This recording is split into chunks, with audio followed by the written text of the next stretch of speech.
Damon Hill, thank you very much for meeting me here at the F1 exhibition. Just looking around here, I mean, this must be an absolute dream, a playground, a memory. So many emotions for you being here. Well, I've had a good look round, but I don't think I'd have been able to take in everything that you can take in. You know, I'd need a lot more time. So there's a lot. We've got a plane going over here. We're in the XL, so you can hear the city airplane taking off. Sorry about that. It's not a car engine. That's a plane and jet engine. But anyway, so yes, so much to consider, so much to relive, because it is also the history of the sport, and it's also the future and what the sport is all about. What is the thought process that goes into being in Formula One? I've had a quick look around myself, and fantastic exhibition. It's running at the XL Centre, as you mentioned there, until December. I've got a bone to pick with them straight away. Where's the Damon Hill championship winning car? Well, that is a good question. Probably in Williams Heritage, is being pulled apart and rebuilt or something. They do that rather a lot. So there's plenty of other cars here. There is there are some cars that are relevant to the Hill name, because there's the cars that my dad raced in the 1960s, the Lotus 49, which is a groundbreaking design change in the concept of Formula One cars. So that's a key exhibit. And there's the modern cars as well. So we like to. A lot of people say they don't like to look back. They're always looking forward to the future. And we've got the race coming up this weekend. Back on the trail again with Grand Prix starting up again in Holland. But you really should take time to look back at what has been achieved with Formula One, and this exhibition really shows all the aspects. It's brilliant. I feel like there's a lot of negativity that goes towards fans that are new to the sport from Drive to Survive, and actually new fans to any sport is a good thing, and they shouldn't be hounded the way that some of them are. And actually something like this is great for filling in those gaps. If you are a new fan, you can go back and look at what you were doing and what your father was doing and really immerse yourself. Well, I suppose true aficionados, in inverted commas, can get a little bit sniffy when they got new people interested in their sport, and they're talking about things that are not in their line of sight. I think that what the Netflix thing has done is shown that there are other angles. There's other ways to see this sport, and it is about the personal experience. It is about the emotion and the relationships. That's what they brought into play, and I think that's where new fans have hooked up and they've gone, wow, Formula One is really fascinating. That's what they are drawn into. Now, whether they can actually sit down and concentrate for 2 hours during the race, then that's another matter. Sure. Because it isn't all served up as in an edited highlights race. You do have to apply yourself a little bit. But come to the exhibition if you're really interested, or even if you've got a tiny bit of interest. Come and see what it's all about here, because you can get stuck in and look at the detail that makes the sport special. I mean, I keep making the point that it's about problem solving. It's about finding a solution. It's about never giving up. And that's expressed through the driving, and also through the engineering and the teams that take part, and also the media as well, because the media, the coverage of the sport is, there are people who are dedicated to covering every little detail, like yourself. Yeah, and you can never know everything. That's something I've learned. On the way in, the first thing you see is a sim setup, and actually that's a big topic at the moment because of Max Verstappen staying up all night and doing his sim racing, and then going out and racing for Red Bull. Actually, he managed to do it quite successfully for a while, but then when things don't go well on the track, first of all, they will look at, why were you up all night doing this sim racing? What's your take on that? Yes, well, he was accused of being up at 3 a.m. when he should have been going to bed and getting ready for the race the next day. I think he's a fairly independent person. He'll probably still be up at 3 a.m. doing what he wants, but it's no good if it affects your performance. But I'm absolutely hopeless on sims. I mean, I can't do them. They don't like my fire. I'm sorry. Sitting You're down. old school. No, I'm old school. It has to be, hands-on and outdoors as well. I like to be outside.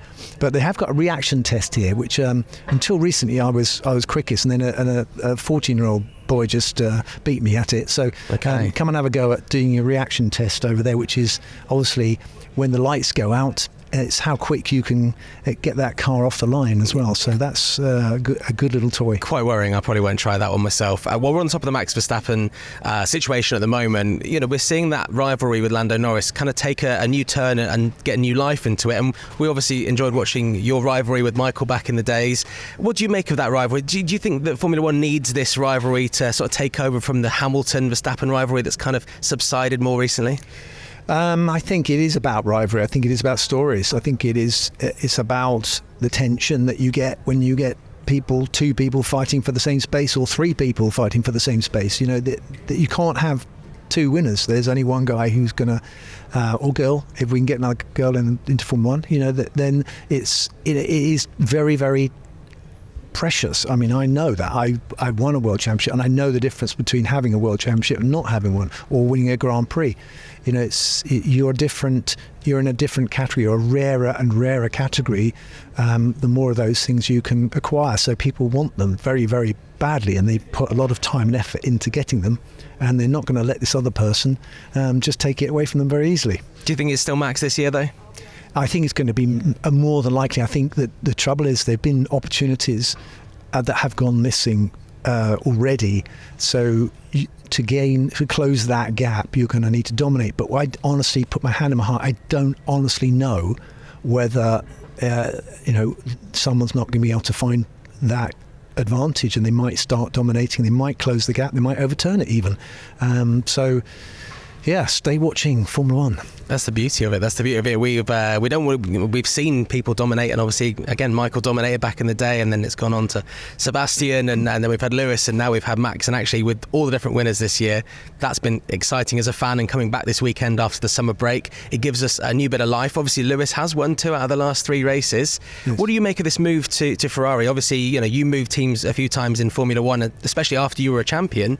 What are the struggles he's going to have to face? I think it's learning the whole new environment is a big one.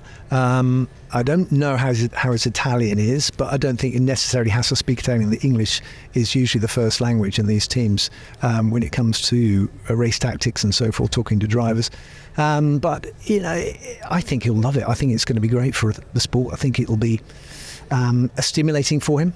I think he'll come in reinvigorated, and I don't think he'll look over his shoulder. I think hopefully he'll sign off at Mercedes in fine form and give them more race wins, and they'll thank him for staying as long as he did, because he's been there for quite a few years. And the relationships can go stale sometimes, professional ones. Sometimes it's a good thing to go to pastures new.